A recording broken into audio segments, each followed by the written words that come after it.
مسلمون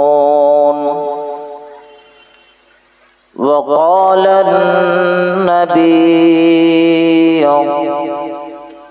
صلى الله عليه وسلم خيركم من تعلم القرآن وعلمه أو كما قال عليه الصلاة والسلام وقال الله تعالى في شان حبيبه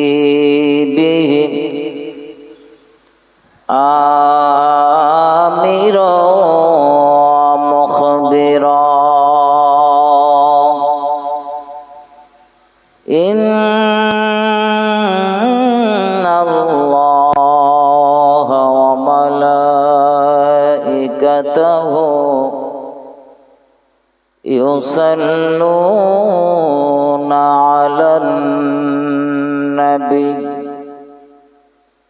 يا أيها الذين آمنوا صلوا عليه وسلموا تسليما اللهم صل على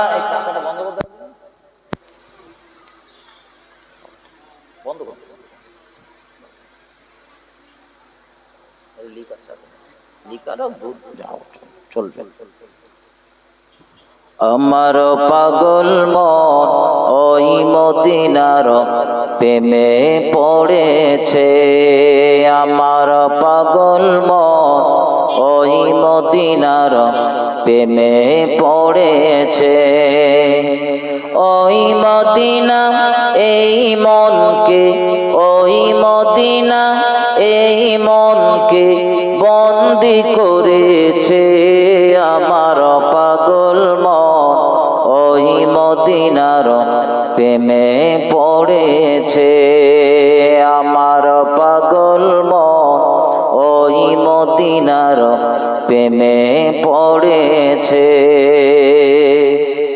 জানি না ওই মদিনায় কি আছে মধু মদিনা মদিনা বলে কান্দি যে শুধু জানি না ওই মদিনায় কি আছে মধু মদিনা মদিনা আমায় করেছে জাদু বিশ্ব জগৎ নবীর প্রেমে বিশ্ব জগৎ নবীর প্রেমে পাগল হয়েছে আমার পাগল মন ওই মদিনার প্রেমে পড়েছে আমার পাগল মন ওই মদিনার প্রেমে পড়েছে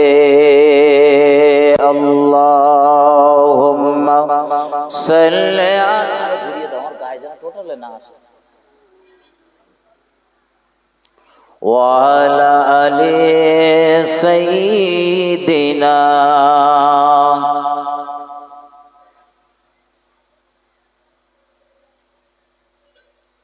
रहमत आलम नबी नूरे मुजस्सम रहमत आलम नबी नूरे मुजस्सम साहाबीरा आतोर बानाय ओई नबीजिर घाम रहमत आलम नबी नूरे मुजस्सम साहाबीरा आतोर बानाय ओई नबीजिर घाम বাবাজি উস্তুনে হান্না নামে ছিল একটি খেজুর গাছের নাম, যাকে ধরে খুতবা দিতেন রাসূল আকরাম। গাছটি নবীর বিরহে কাঁদিতে রহে, গাছ নবীর বিরহে কাঁদিতে রহে। অবাক হলো দেখে যত সাহাবায়ে কেরাম, রহমতে আলাম নবী নূরে মুজাসসাম। সাহাবীরা আতর বানায় ওই নবীজির ঘাম। আল্লাহুম্মা সাল্লি আলা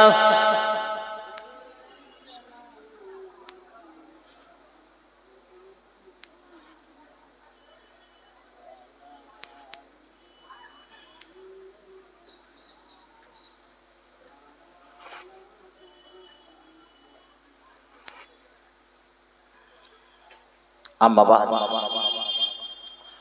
মুআজ্জিজ মুকাররম ওলামা হযরত, সম্মানীয় আজকের জলসার সুযোগ্য সভাপতি মহাশয়, সম্মুখে বসে থাকা দিন দরদি, ইসলাম দরদি, নেককার আল্লাহওয়ালা প্রাণের ভাই মুসলমান, নওজওয়ান তরুণ যুবকেরা, আমার সোনার লালেরা, ভাইজান, পর্দায় অবস্থিতা ধার্মিকা আমার মা ও বোনেরা, সকলকে অন্তরের অন্তঃস্থল থেকে ভক্তিপূর্ণ সালাম ও মোবারকবাদ জানিয়ে সমস্ত প্রশংসা মহান আল্লাহর দরবারে জ্ঞাপন করব। সকলে মন খুলে বলি আলহামদুলিল্লাহ। দরুদ ও সালাম প্রিয় নবীর উপরে শত কোটিবার বর্ষিত হোক। সকলে বলি সাল্লাল্লাহু আলাইহি ওয়াসাল্লাম। ভাই, মাগরিবের নামাজের পরপর একাধিক মুখে বহু আলোচনা আপনারা শুনেছেন। এশার নামাজের পরপর আমি অযোগ্য নগণ্য কোরআন শরীফের ছোট্ট একটি আয়াতে কারিমা, সঙ্গে রাসূলের জবানে বর্ণিত ছোট্ট একটি হাদিসের টুকরা তেলাওয়াত করেছি। এর উপরই দুটি কথা বলবার নিয়াত করছি, বাকি আল্লাহ পাকের মোবারক মর্জি। মহান আল্লাহ বলিয়ে নেন, আপনারা দোয়া করুন, সকলে বলুন আল্লাহুম্মা আমিন। এই কোরআন শরীফের ভিতরে মহান আল্লাহ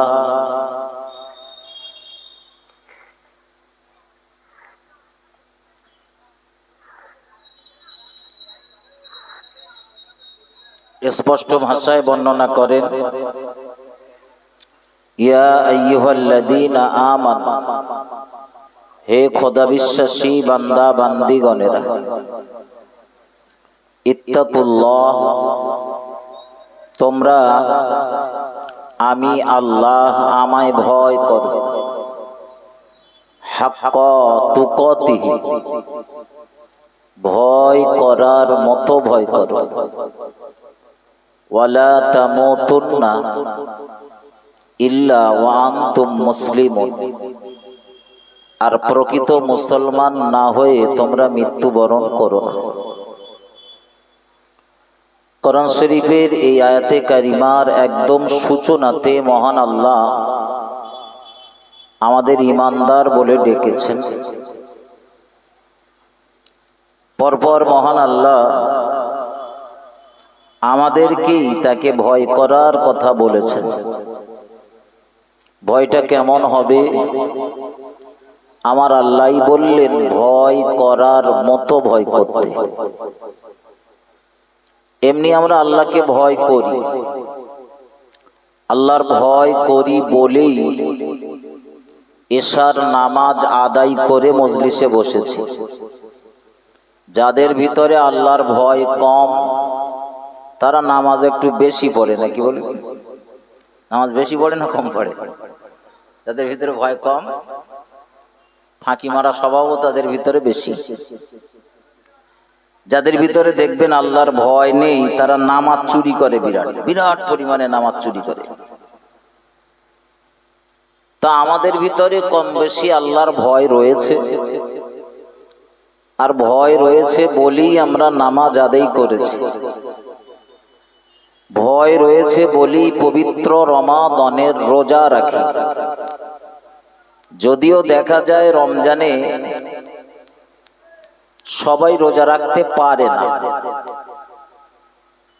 হয়তো গ্রামের ৮০% মানুষ কি ৯০% মানুষ রোজা করে, কিন্তু ১০% এমন মানুষ রয়েছে তারা রোজা করে না। এমনি সুস্থ সবল দেহের অধিকারী, ওর জন্য রোজা ফরজ অত্যাবশ্যক। তারপরেও দেখবেন এরকম মানুষ আমার সমাজে রয়েছে, তারা রমজানের রোজা করে না। আসলে তাদের চালির অভাব নেই, তো ভাতের অভাব নেই, তো রোজা করবে কেন? বললি আবার বলে আমার কি অত ভাতের অভাব যে আমি রোজা করব? খারাপ ভাবে না নিয়ে আমার কথাগুলো একটু গভীর ভাবে নেন। আল্লাহর ভয় যারা করে তারা রমজানের রোজা রাখে। যাদের ভিতরে আল্লাহর ভয় নেই তারা রমজানের রোজা ফাঁকি মারে। চাষ যত ভালোই করেন না কেন, ধান চাষ, আমরা যারা ধান চাষি, ধান চাষ করি, খেয়াল করে দেখবেন চাষি যত ভালোই হোক না কেন, ধান উৎপাদন করার পরে ধান কেটেছেন, খামারে ঝেড়েছেন, ওর এই কুলো দিয়ে হাওয়া দিয়ে, ওরা কি বলে সারা বলে তো নাকি, সেরেছেন।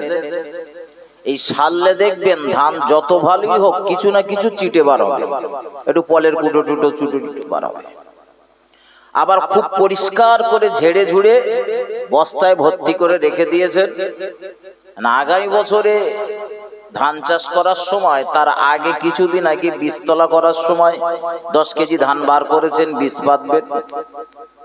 এখন এই ধানগুলো বীজ করতে গেলে আমরা আবার ভিজিয়ে দিই, ভিজালে দেখবেন আবার কিছু সিটে বার হয় না, হয় না? ধান যত ভালোই হোক চিটে কিছু বার হবে। আমার সমাজে ইমানদার যতই বলুক আমি আল্লাহরে ভয় করি, এর ভিতরে চিটে মার্কা মাল কিছু আছে।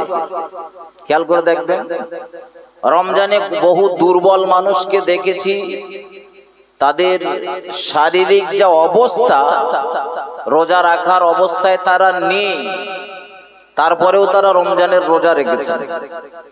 আবার কত সুস্থ সবল দেহের অধিকারী, তারা রোজা রাখে।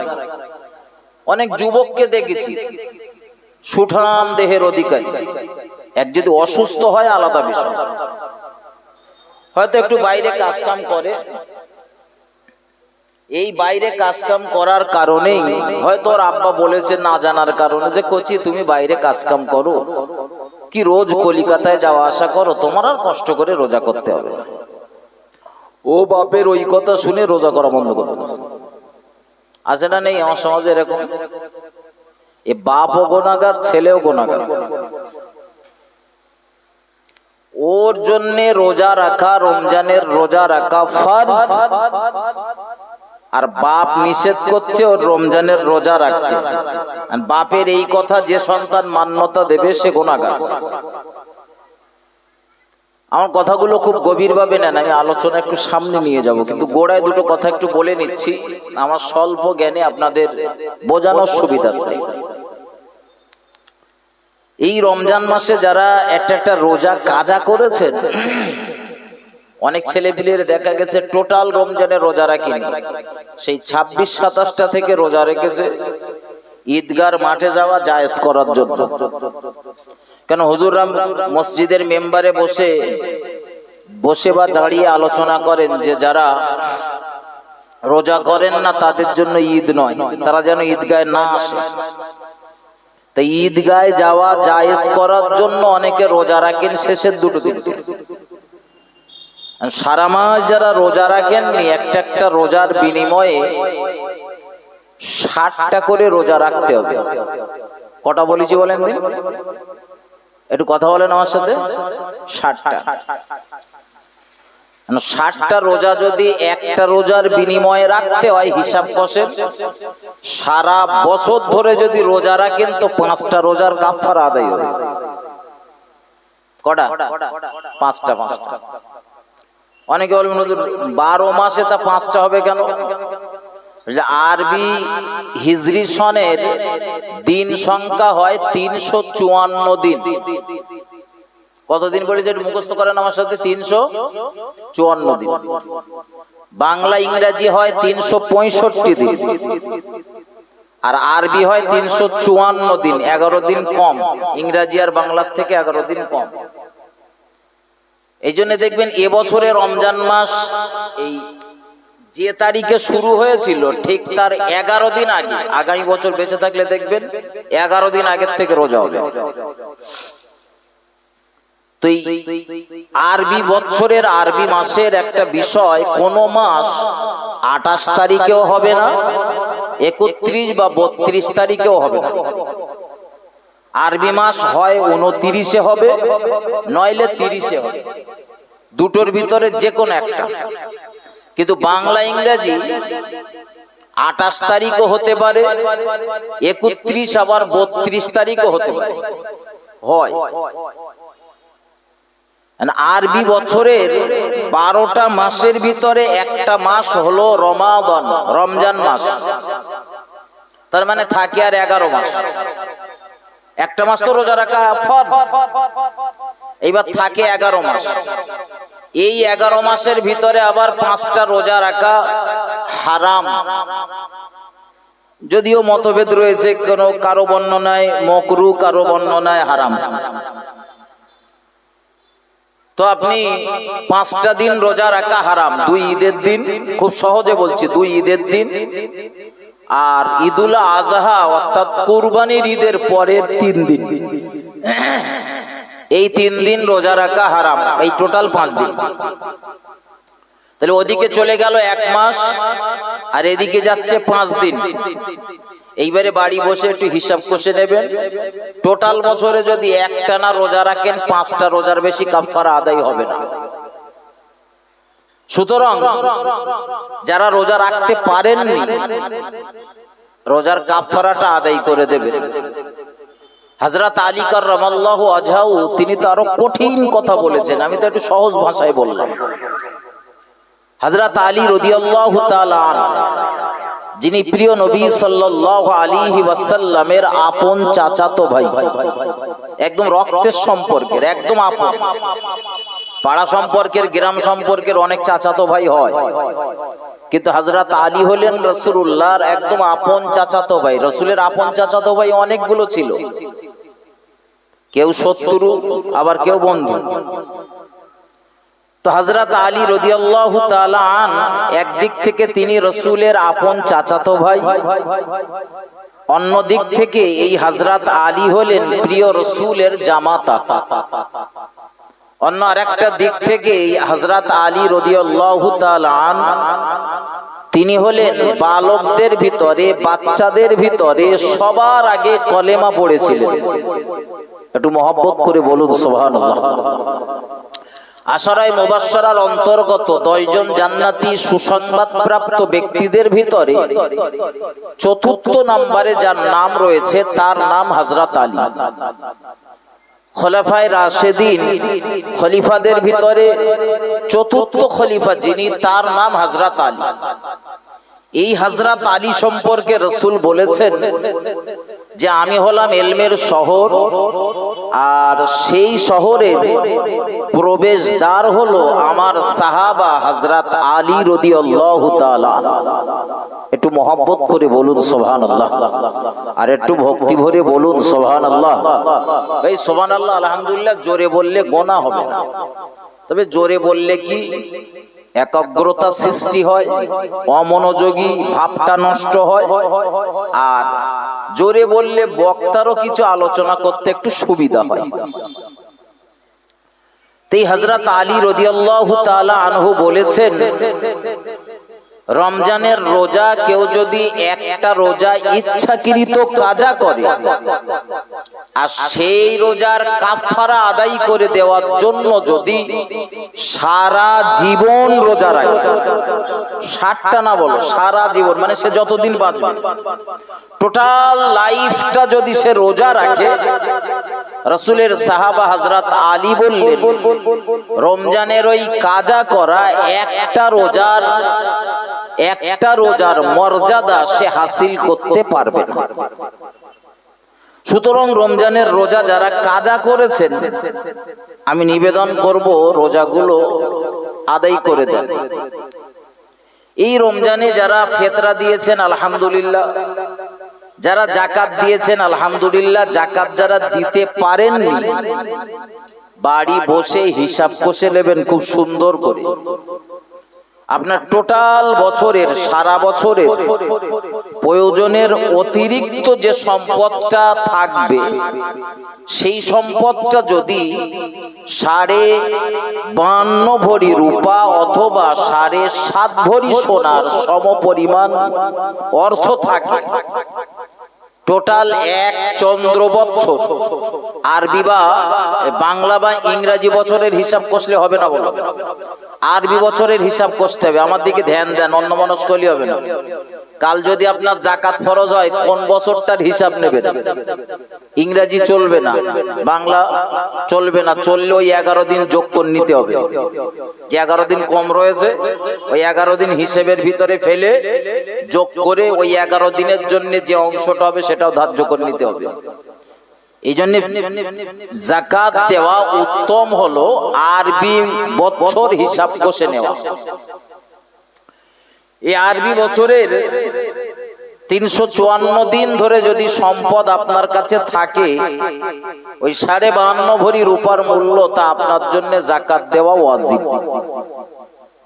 উত্তরবাঙ্গন্ডির যে মানুষগুলো আমার সামনে এক্ষুনি বসে রয়েছে, আমি আপনাদের অয়বব, চেহারা, পোশাক পরিচ্ছদ দেখে এটা অনুমান করে বলছি যে আপনাদের কম বেশি প্রায় 80% মানুষের যাকাত ফরজ হয়ে গেছে। কত বলেছি বলেন? 80 জন, 100-র ভিতরে 80 জন। এখন ফরজ হয়েছে 100-র ভিতরে কমপক্ষে 80, কিন্তু দিয়েছে কতজন? এইটা তো সমস্যা। টোটাল গ্রাম ঘুরে দেখা যায় সেই অমুক চাচা দেয় আর তমুক ভাই দেয় আর এই অমুক আর তমুক দেয়, ব্যাস শেষ। আমার যে যাকাত ফরজ হয়েছে ওটা দেওয়া লাগবে তো, না দিতে হবে না? হ্যাঁ, দিতে হবে না? হবে না? অনেক হয়তো মনে মনে ভাবতেছেন, হুজুর আপনি গাছ জড়িয়ে বলতেছেন আমাদের যাকাত ফরজ হয়েছে। হয়েছে না হয়েছে বুঝে নেন। সারা বছরের সবকিছু, প্রয়োজনের সবকিছু বাদ দিয়ে অতিরিক্ত বর্তমান যা বাজার মূল্য, আমি একটু বেশি করেই বলতেছি, একটু কম হবে কিন্তু বেশি করে বলছি, খুব বেশি 60 থেকে 65 হাজার টাকা আপনার কাছে থাকলে যাকাত ফরজ। কার কাছে নেই বলেন? চাষা জমি বন্ধক রেখে দিয়েছে মাঠে 3.5 বিঘে 3.5 লাখ টাকা দিয়ে। চাষা এমনি হয়তো নাকে কাঁদে যে আমার সংসার, আমার হাট হয় না, কিন্তু চাষা জমি বন্ধক রেখে দেয় 3.5 লাখ টাকার। ওটা গচ্ছিত টাকা তো নাকি ওটা? চাষার এমনি কে বলেন দিন যে চাষা 5 বছরের লিজ একসাথে দেন, জমিটা আপনি নিয়ে চাষ করেন আর 5 বছরের টাকা একসাথে দেন, চাষা খুব সহজে বলো নেবে না। নেবে বলে মনে হয় নাকি? বন্ধকের কথা বললি চাচা বলেন, ভাই বলেন, লাভ মেরে পড়বে। তার মানে যা দেব ওটাও ফেরত পাবো, আর এই 2-4 বছর ফাও চাষ করে নিতে পারবো। আমার লাভ না, এটা হারাম। লাভ হতে পারে আপনার, কিন্তু এটা হারাম। আমার ভাই ও বাবাজিরা, আমার ভুল আমাকে নেবেন না।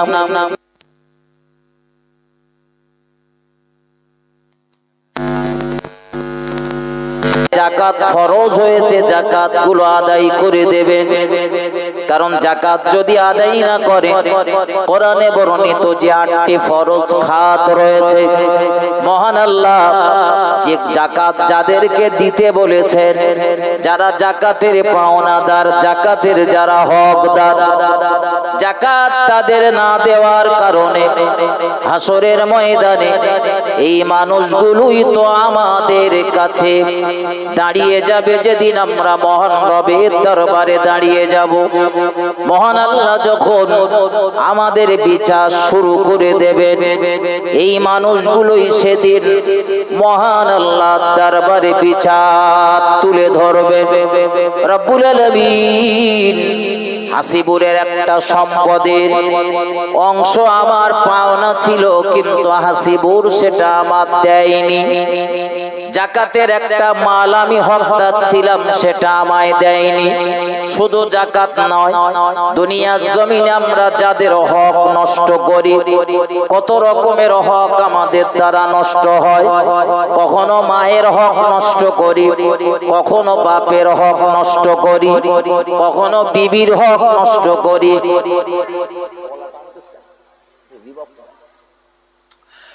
কখনো আমরা বিবির হক নষ্ট করি, কখনো বা আমরা আত্মীয় স্বজনের হক নষ্ট করি, কখনো ছেলের হক নষ্ট করি, কখনো মেয়ের হক নষ্ট করি। এই দুনিয়ার জমিনে আমরা যাদের হক নষ্ট করব, হাসরের ময়দানে এই ব্যক্তিগুলি সব দাঁড়িয়ে যাবে মহান রবের দরবারে আমাদের জন্য, আমাদের নামে নালিশ করবেন, বিচার তুলে ধরবেন। ও বাবাজি ভাই জানেরা, মহান আল্লাহর দরবারে আমাদের জন্য তারা শিকায়েত করবেন। মহান আল্লাহ সেদিন পুঙ্খানুপুঙ্খানুরূপে বিচার করবেন। আর এই দুনিয়ার জমিনে আমরা যাদের হক নষ্ট করেছি, জাকাতের মাল দেইনি, গরিব দুঃখীদের হক যাদের আমরা নষ্ট করেছি, মহান আল্লাহ সেদিন আমাদের কাছ থেকে আমাদের জীবন থেকে নেকিগুলো কেটে নিয়ে আমার পাওনা দাদাদের জীবনে অ্যাড করে দেয়া হবে। সারা জীবন নামাজ পড়লাম সওয়াবের আশায়, সওয়াবের প্রত্যাশা নিয়ে, রমজানের রোজা করলাম নেকির আশা নিয়ে, দান ধান সাদকা জিকির ফিকির করলাম সওয়াবের প্রত্যাশা নিয়ে। এই সওয়াবগুলো সব সেদিন বরবাদ হয়ে যাবে মহান আল্লাহর দরবারে। সেদিন কোন উল্টান সুলটান নীতিতে বিচার হবে না, কারণ মহান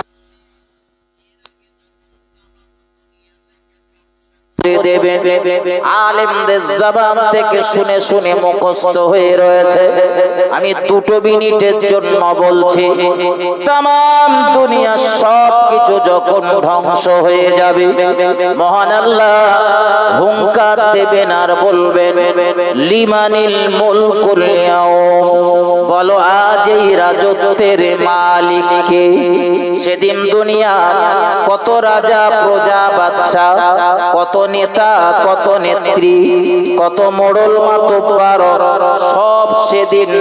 সব সেদিন হাসরের ময়দানে, সেদিন দুনিয়ার জমিনে মহান আল্লাহ সব কিছু ধ্বংস করে দেওয়ার পরে এই হুঙ্কার যখন দেবেন, কেউ কোনো কথা বলবে না, কেউ টু শব্দটি করবে না, সবাই নীরব হয়ে থাকবে, সবাই চুপ হয়ে থাকবে। মহান আল্লাহ হুঙ্কার দিয়ে বলবেন, লিমানিল মুলকুল ইয়াউম, বলো আজ এই রাজত্বের মালিক কে? দুনিয়ার এত রাজা বাদশা, এত নেতা মন্ত্রী, এত মোড়ল মাতব্বরেরা, এত আলেম হাফেজ কারি মৌলানা মুফতি, পীর পিজ্জাদা, হাজি গাজী নামাজি মুসল্লি, যত নবী রাসূল সব থাকার পরেও কেউ কোনো কথা বলবে না, সবাই নীরব হয়ে থাকবেন, নিস্তব্ধ হয়ে থাকবেন, চুপ হয়ে যাবেন, কোনো শব্দ পাওয়া যাবে না। মহান আল্লাহর এই প্রশ্নের কোনো জবাব সেদিন আসবে না। মহান আল্লাহ নিজে নিজের প্রশ্নের জবাব দেবেন আর বলবেন, লিল্লাহিল ওয়াহিদিল কাহ্হার, এই বিরাট রাজত্বের একচ্ছত্র মালিক হলাম আমি আল্লাহ। একটু মহব্বত করে বলুন সুবহানাল্লাহ, আরো জোরে বলুন সুবহানাল্লাহ। ও বাবাজি ভাই জানেরা, এরপর হাসরের ময়দানে মহান আল্লাহ আমাদেরকে একত্রিত করবেন। আজ আমি কোথায় ছেড়েছি আমার স্মরণ রয়েছে, সেখান থেকেই শোনাবো, কিন্তু এই কথাগুলো কেন বলছি আর 1-1.5 মিনিট পরেই বোঝা যাবে। ও বন্ধু, হাসরের ময়দানে বিচারের কাজ শুরু হবে, কিন্তু মহান আল্লাহ বিচার করার আগে একটু ইতস্ততা করবেন, একটু বিলম্ব করবেন।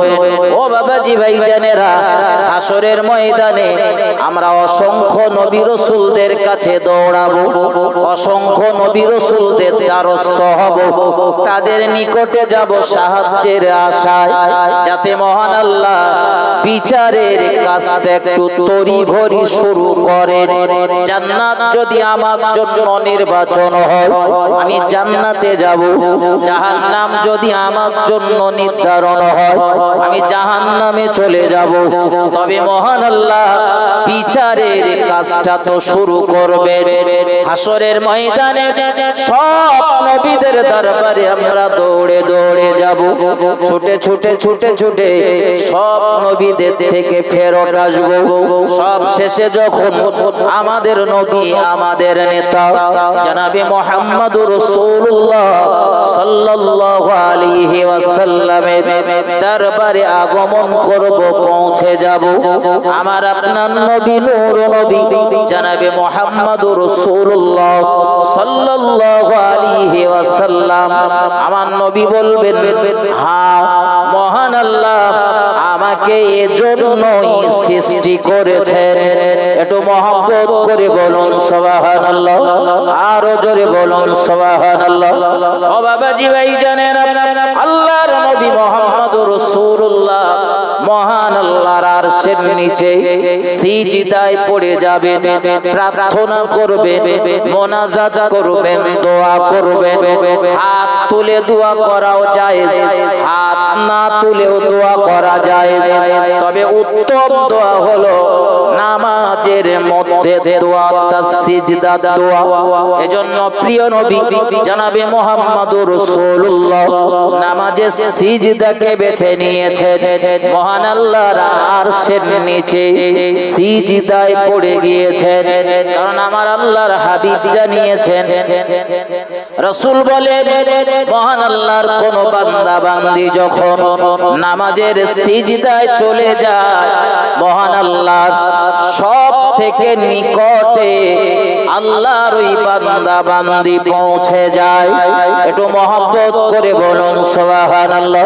এজন্য আমাদের নবী, আমাদের নেতা, আমাদের রাহবার জনাবে মুহাম্মদুর রাসূলুল্লাহ সাল্লাল্লাহু আলাইহি ওয়াসাল্লাম নামাজে সিজদায় পড়ে কন্দন করবেন, দোয়া করবেন। এত কান্না নবী কাঁদবেন, দুনিয়ার কোন চোখ এত কান্না কখনো কাঁদিনি, দুনিয়ার কোন চোখ এত কান্না কখনোই দেখেনি। প্রিয় নবী মুহাম্মদুর রাসূলুল্লাহ সাল্লাল্লাহু আলাইহি ওয়াসাল্লাম সিজদাতে অঝোর নয়নে কাঁদবেন। নবী আমার কেঁদে জারে জার হয়ে যাবে।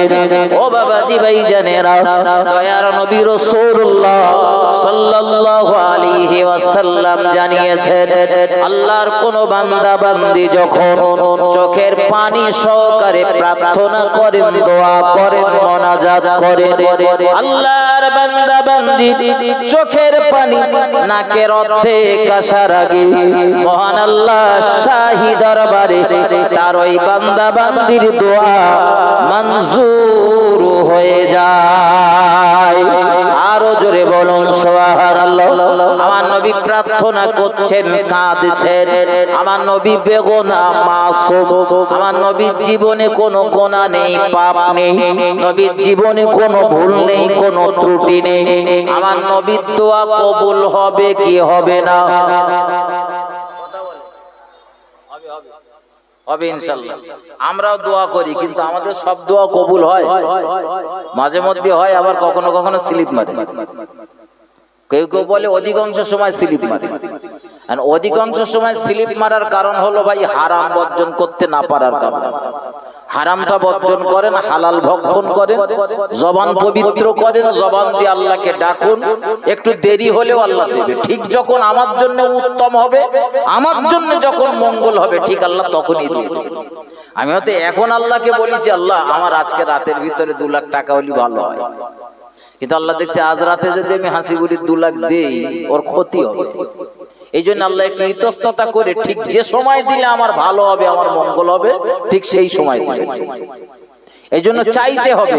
কোরআনের ভাষায় উদউনি আস্তাজিব লাকুম, বান্দা আমি আল্লাহ আমায় ডাকো, আমি আল্লাহ আমায় স্মরণ করো, আমি আল্লাহ তোমার ডাকের সাড়া দেব। একটু মহব্বত করে বলুন সুবহানাল্লাহ। আমার আল্লাহর ওয়াদা মিথ্যা হতে পারে? কথা বলেন, মিথ্যা হবে? আল্লাহ বলেছেন বান্দা আমায় ডাকো, আমার কাছে চাও, আমি তোমার ডাকে সাড়া দেব। আল্লাহ ওয়াদা করেছেন মানে আমরা ডাকলেই ডাকে সাড়া দেবে। তার জ্বলন্ত প্রমাণ দেখো। হাসরের ময়দানে সব নবীরা আমাদের ফেরত দেবার পরেও আমাদের নবী মুহাম্মদুর রাসূলুল্লাহ সাল্লাল্লাহু আলাইহি ওয়াসাল্লাম নামাজের সিজদাতে তিনি আমাদের জন্য ক্রন্দন করছে। রব্বুল আলামিন আল্লাহ বিচারের কাজটা শুরু করে দেন। মহান রব্বুল আলামিনের প্রিয় নবী, প্রিয় নেতা মুহাম্মদুর রাসূলুল্লাহ সাল্লাল্লাহু আলাইহি ওয়াসাল্লামের প্রার্থনা কবুল করে নিয়েছেন মহান আল্লাহ। আর এবারে বিচারের কাজ শুরু হয়ে যাবে। হাসরের ময়দানে বিচার হবে। অসংখ্য নবী রাসূল পয়গম্বর রয়েছেন, সাধারণ মানুষ থেকে শুরু করে দুনিয়ার সব সৃষ্টিজীব ময়দানে রয়েছে। মহান আল্লাহ ডাক দিয়ে বলবেন আমার হাবিব বিচার শুরু করব, কাজ দিয়ে শুরু করব, পাঠিয়ে দেন। এমনি সূত্র বলছে দুনিয়ার প্রথম মানব হযরত নবী আদম আলাইহিস সালাম। তাহলে বিচারটা প্রথম হবার দরকার আদম নবী। ঠিক না ভুল কথা বলে?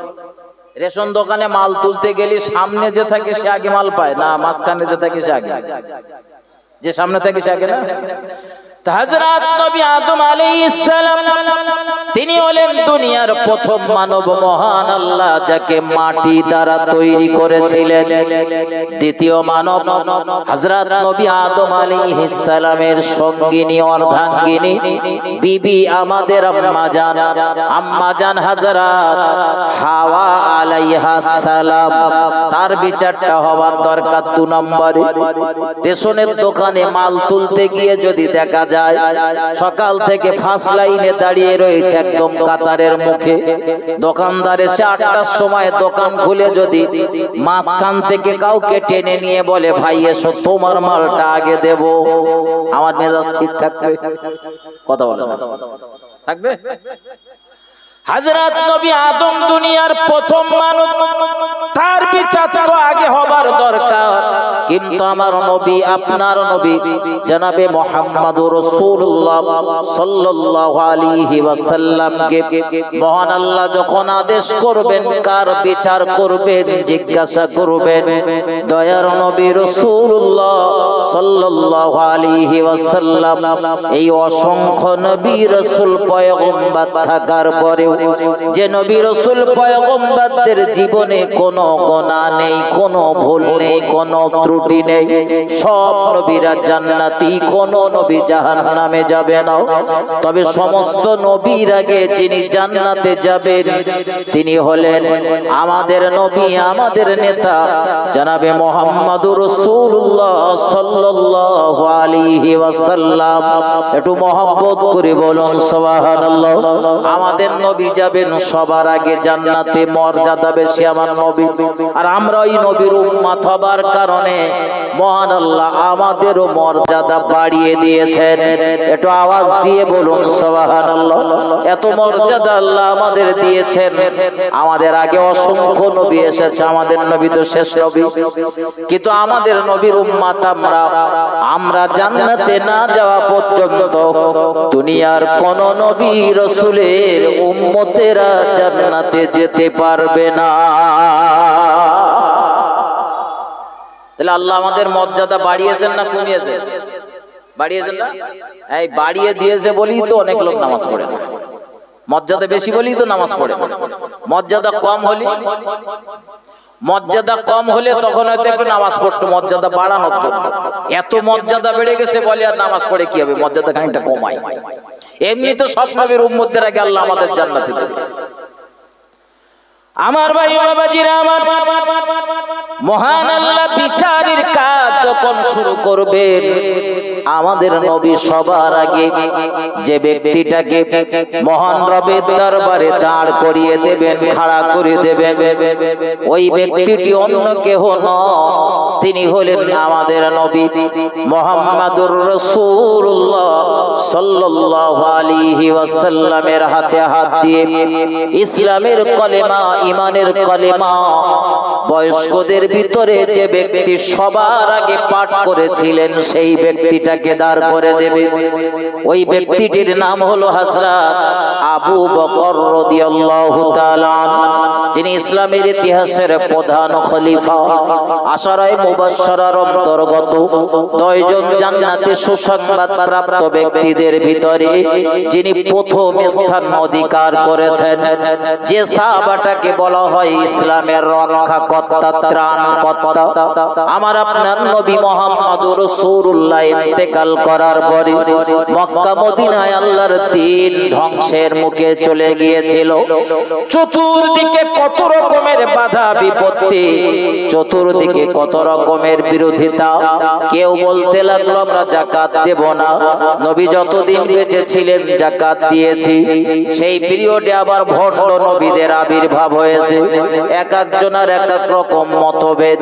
হযরত আবু বকর রাদিয়াল্লাহু তাআলা কড়া হস্তে তিনি সবকিছু দমন করে মহান আল্লাহর দ্বীনকে পুনরায় জমিনের উপরে প্রতিষ্ঠা করেছিলেন।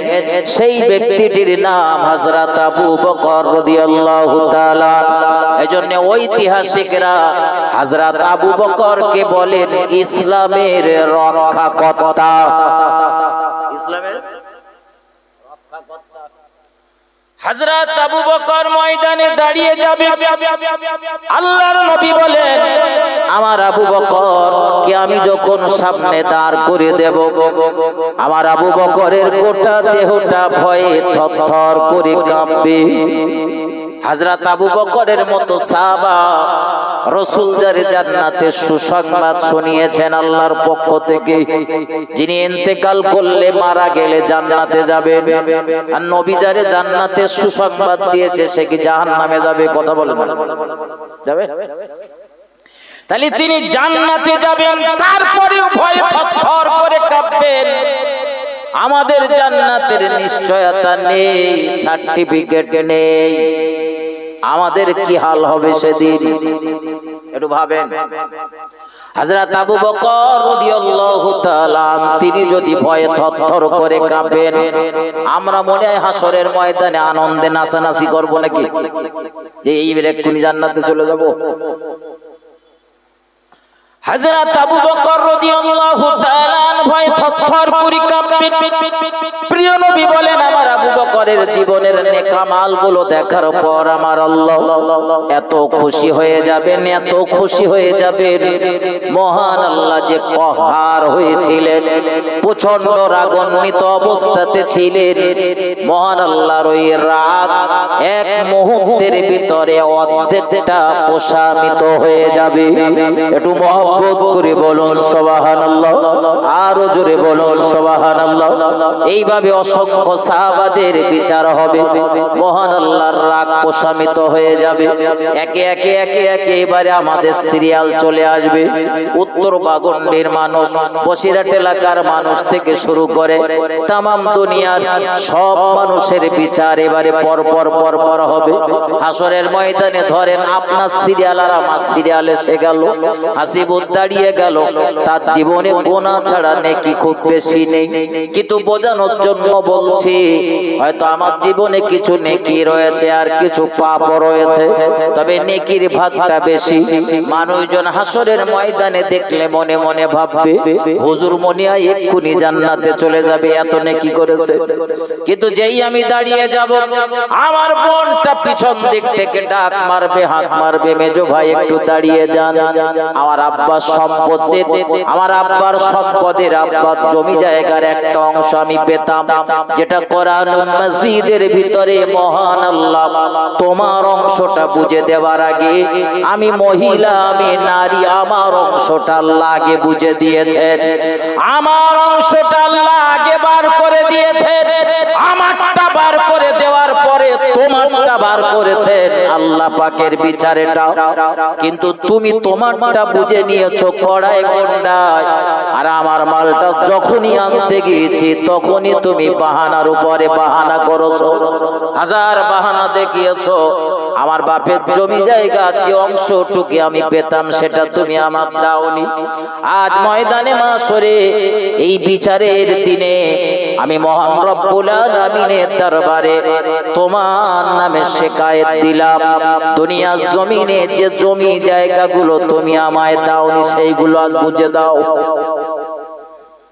ওখানে সব আমাদের এক একজনের নামে 70-80 বিঘা করে জমি থাকতে, তাই তো নাকি বলেন? হাজারের মাঠে ওই জমিগুলো আমরা সব 1 বিঘা 2 বিঘা করে সব বুন বনাই করে দিয়ে দেবো নাকি? আর কথা বলে আমার ভাই খারাপ ভাবে নেবেন না, একটু মনোযোগ দেন। হাসরের ময়দানে জমি জায়গা কোনো কাজে লাগবে না, টাকা পয়সাও কোনো কাজে লাগবে না, সব থাকবে। টাকা পয়সার কোনো মূল্য নেই, জমির কোনো মূল্য নেই। সেদিন এই সব সম্পদ নিয়ে তো কোনো কাজেও লাগবে না। এজন্য মহান আল্লাহ সেদিন বিচার করবেন, বড় সূক্ষ্ম বিচার। ও বাবাজি ভাই জানেরা, হাসিবুরের জীবন থেকে নেক আমালগুলো কেটে নিয়ে নিয়ে আমার পাওনাদার যারা, আমি যাদের হক নষ্ট করেছিলাম দুনিয়ার জমিনে, তাদের হক গুলো কড়াই গন্ডায় বুঝে দেওয়া হবে। বোনের ফারাজ নষ্ট করেছিলাম, আমার জীবনের নেকি কেটে বোনের আমল নামায় অ্যাড করে দেওয়া হবে। আমি 5 কাঠা জমি যে বোনের ফাঁকি দিয়ে রেখেছিলাম, এই 5 কাঠা জমির মূল্য হিসাবে যত নেকি হবে সব কেটে নেওয়া হবে। দুনিয়ার জমিনে আমি যাদের যাকাত দেইনি, ফিতরা যাদের ফাঁকি দিয়েছিলাম, সব সেদিন ময়দানে দাঁড়িয়ে যাবে।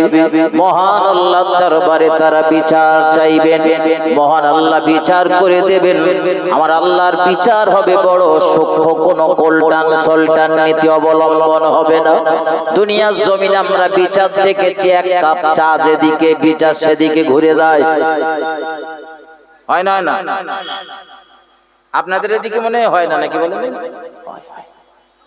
সব জায়গায় আমার দেশের আদালতেও বিচার ঘুরে যায় ও বন্ধু, কিন্তু হাসরের ময়দানে এইভাবে কোন রকমের চিটিংবাজি বা কারচুপি হবে না।